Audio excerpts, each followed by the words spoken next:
नमस्कार दोस्तों, आप देख रहे हैं हमारा लोकप्रिय चैनल लेन देन न्यूज और मैं हूं आपका दोस्त दिनेश महेश्वरी।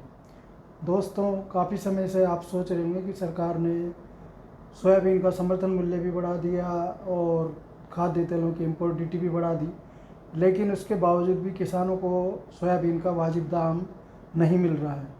तो आप के जिज्ञासाओं और सवालों के जवाब जानने के लिए आज हम चर्चा करेंगे Kota grain and seeds merchant association के महामंत्री महेश जी खंडेलवाल से।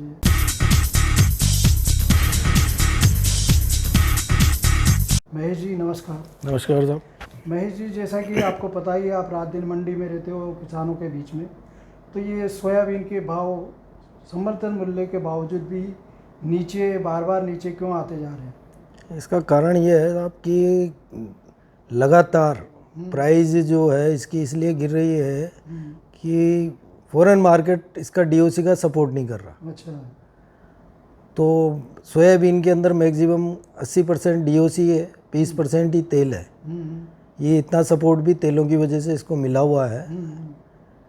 इस वजह से मार्केट कंटिन्यू डाउन है इसका। मतलब डीओसी का मार्केट इंटरनेशनल मार्केट में डाउन चल रहा है। जी, अगर डीओसी का रेट बढ़ता है तो सोयाबीन का रेट भी बढ़ जाता है। जरूर, बिल्कुल। और इसके बाद जो सरकार काफ़ी दिनों से जो शुल्क मुक्त तेलों का आयात कर रही थी, उसके ऊपर इंपोर्ट ड्यूटी बढ़ा दी है, तो अब उसका असर तो मार्केट में दिखना चाहिए, फिर वो उसका असर भी नहीं दिख रहा है। उसका क्या है, सब बड़ी कंपनियों की पॉलिसियाँ हैं। जब चाहे वो उनके हिसाब से अपनी पॉलिसियों को अपने माल फेवर में कन्वर्ट करवा लेती है। उन्होंने जब उनको माल लेना होता है तो उस समय उन्होंने उसी तरीके की पॉलिसी के अनुरूप उन्होंने माल को यहाँ मंगा करके डंप कर लिया काफ़ी मात्रा में। अब गवर्नमेंट किसी भी तरीके की पॉलिसी लाए, उससे क्या फ़र्क पड़ रहा है? सही बात है। तो काफ़ी तादाद में भारत में इम्पोर्टेड तेल, खाद्य तेल आ चुका है एडवांस। इंडिया का जो तेल है उसकी डिमांड है नहीं जी, और डीओसी एक्सपोर्ट हो नहीं रही जितनी होनी चाहिए जी। तो इन कारणों की वजह से सोयाबीन के भाव किसानों को पर्याप्त नहीं मिल पा रहे हैं। इसके अलावा और क्या कारण लगते हैं कि अभी सोयाबीन की नई क्रॉप आ गई है, उसका भी कोई कारण है कि भाव नीचे रहने का? उसका भी कारण है कि सोयाबीन की क्रॉप जिस हिसाब से अभी सोपा का जो सेमिनार हुआ था उसके अंदर भी जिस तरीके की इसका प्रोडक्शन बताया है लास्ट ईयर से काफ़ी बढ़ा करके बताया है सोपा ने, तो वो भी एक दबाव है। और इसके अलावा कैरी फॉरवर्ड तो था ही नहीं इनके पास इस बार। नहीं, कैरी फॉरवर्ड भी बहुत है अभी, स्टॉक पुराना स्टॉक व्यापारियों के पास में प्लांट वाले रिपोर्ट दी थी कि कैरी फॉरवर्ड इनके पास में सिर्फ 11 लाख कितना बता रहे थे, वो 1 या 2 महीने का स्टॉक जो बचा हुआ था। नहीं, बहुत कैरी फॉरवर्ड। पिछली बार जो एक्चुअल में स्टॉक के पास जो माल था वो कट नहीं पाया और बाजार बहुत डाउन आ गए, तो वो कैरी फॉरवर्ड चला गया। तो वो इस वजह से ही वो भी एक दबाव है। सोयाबीन की अभी पर डे कितनी आवक अपनी कोटा मंडी में हो रही है? कोटा मंडी में लगभग 30,000 कुंटल पर डे की अराइवल भामाशाह मंडी में हो रही है। जबकि कुछ सालों पहले यहाँ 1-1 लाख बोरी सोयाबीन की आया करती थी, तो अब उतनी आवक नहीं होने का कारण क्या लगता है? किसान क्या है, दूसरी खेती पे भी डाइवर्ट हो गया। लगातार ये सोयाबीन की खेती से उसको नुकसान ही हो रहा है। भाव नहीं मिल रहा और नुकसान की खेती है सोयाबीन। अनसर्टेनिटी इतनी है, इसमें अनसर्टेनिटी इतनी है कि इसकी प्रॉपर फसल उतर करके पैसा किसान के हाथ में आ जाए तभी ये सफल फसल होगी। सही बात है। एक्चुअल में इसके अंदर कभी पानी की बरसात की वजह से मार लग जाती है, कभी यील्ड नहीं आती है, कभी हिल्लियाँ लग जाती है। तो इसके अलावा भी जो इंटरनेशनल मार्केट है सोयाबीन की प्रोडक्शन का प्रमुख देश माने जाते हैं अर्जेंटीना, ब्राज़ील और अमेरिका वगैरह, तो वहाँ की भी फसल का इंडिया के ऊपर दबाव रहता है? रहता ही है। एक्चुअल में जो सबसे बड़ी फसल आती है ब्राज़ील वाली, अर्जेंटीना की, तो उसी के आधार पे पूरा वर्ल्ड मार्केट चलता है। हाँ, बिल्कुल सही है। तो सरकार ने इसको जब से एनसीडेक्स से बाहर किया है, जब से तो इसके भाव वापस ऊपर आ ही नहीं रहे हैं, तो क्या होना चाहिए? सरकार क्या इसको वापस एनसीडेक्स में लाए? एनसीडीएक्स से क्या है कि व्यापारियों का इसका सपोर्ट मिल जाता है, एक मार्केट मिल जाता है, तो वो भी एक बहुत बड़ा आधार बन जाता है। तो उससे भी किसानों को काफ़ी फ़ायदा था।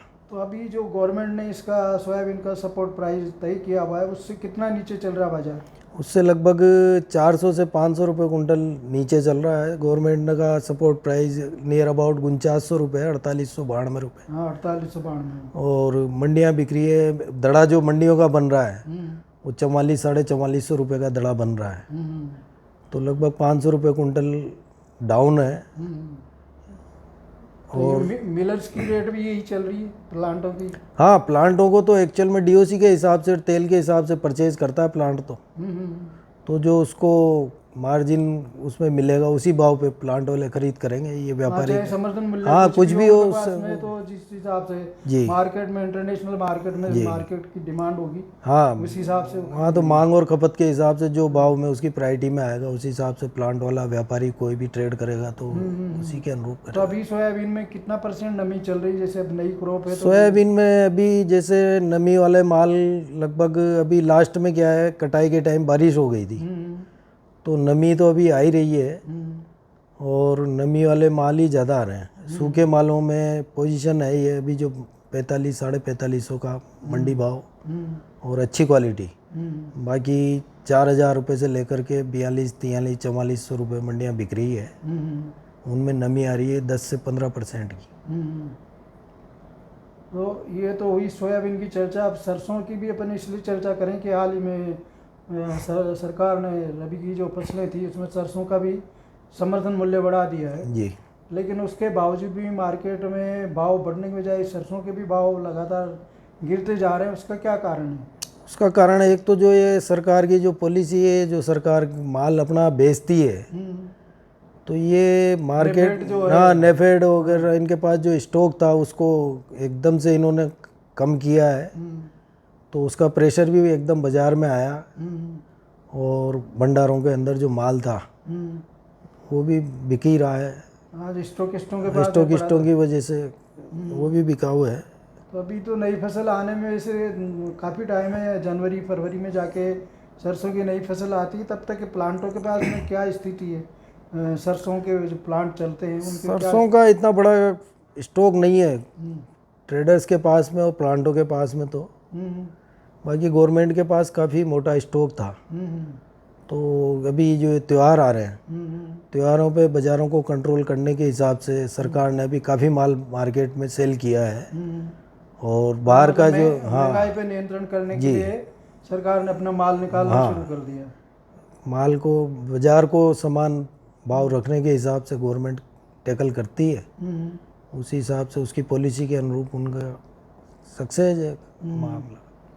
अभी धान के ऊपर भी थोड़ी सी बातचीत कर लेते हैं। धान का भी जो पिछले साल बाजार था सीजन में जी उससे इसके भाव इस बार काफ़ी नीचे चल रहे हैं। इसका कारण क्या मानते हैं? इसका कारण वही है साहब, इंटरनेशनल मार्केट में डिमांड और जो ये एक्सपोर्ट की हाँ नहीं हो रही। एक्सपोर्ट का रीज़न क्या है कि जो युद्ध चल रहा है इजराइल उधर से यूक्रेन वाला तो जो खाड़ी देशों को इनको ये माल जो जाता है वो समुद्री रास्ते से होकर के जाता है और इधर ये जो वार चल रहा है इसकी वजह से काफ़ी डिस्टरबेंस है तो उसकी वजह से पैसे की संकट हाँ पैसे के मिल ही जाएगा क्या होगा तो व्यापारी शिप का भी मतलब हाँ शिपमेंट का एश्योरेंस नहीं है, शिपमेंट भी प्रॉपर नहीं है तो काफ़ी चीज़ें इन चीज़ों को अफेक्ट कर रही है। इस वजह से मार्केट काफ़ी डाउन आ गया।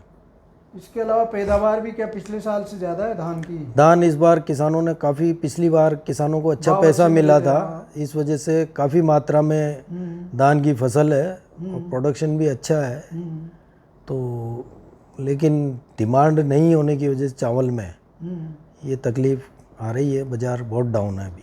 तो अपन अब हाल इन तीनों जीन्स के बारे में विचार करें कि आने वाले टाइम में दिवाली बाद यानी नवंबर का या दिसंबर के महीने में क्या सोयाबीन के भाव में कुछ वृद्धि की संभावना लग रही है? वृद्धि होनी चाहिए साहब। लगभग एक गवर्नमेंट पॉलिसी के तहत किसानों को लगभग अच्छा भाव मिले। भाई सरकारी कांटे तो लगे नहीं, लग जाएंगे तो क्या उसके बाद कुछ भाव में इम्प्रूवमेंट की? एक्चुअल में क्या है, जो माल बाज़ार के अंदर आ रहा है अगर वो गवर्नमेंट के उसमें चला जाता है तो उससे काफ़ी राहत मिलती है क्योंकि अभी सीजन का टाइम है तो चारों तरफ से प्रेशर है। हाँ, किसानों को भी त्योहार है, खेती का काम है, तो पैसे की रिक्वायरमेंट अभी किसान को है तो कुछ न कुछ तो बेचेगा ही सही साहब। तो ये दबाव रहता ही है इस टाइम पे। बाजार सुधार होने की आगे संभावना है। धान में भी क्या ऐसा लगता है कि भाव बढ़ सकते हैं नवंबर दिसंबर में? धान का तो पूरा जो बासमती धान है साहब, ये पूरा एक्सपोर्ट पे डिपेंड करता है। अगर गवर्नमेंट ने इस बार हालांकि सब पाबंदियां इस पे ख़त्म कर दी, तो हाँ जो इस प्राइस थे सभी तरह की जितनी भी पाबंदियां थी वो हटाई है। लेकिन ये जहाँ तक ये युद्ध का वातावरण रहेगा तब तक संभावना इसमें कम है। तो महेश जी, जो आपने जानकारी दी, उम्मीद करते हैं हमारे किसान भाइयों को और दर्शकों को पसंद आएगी, ऐसी हम उम्मीद करते हैं। और आपने जो जानकारी दी उसके लिए बहुत बहुत धन्यवाद।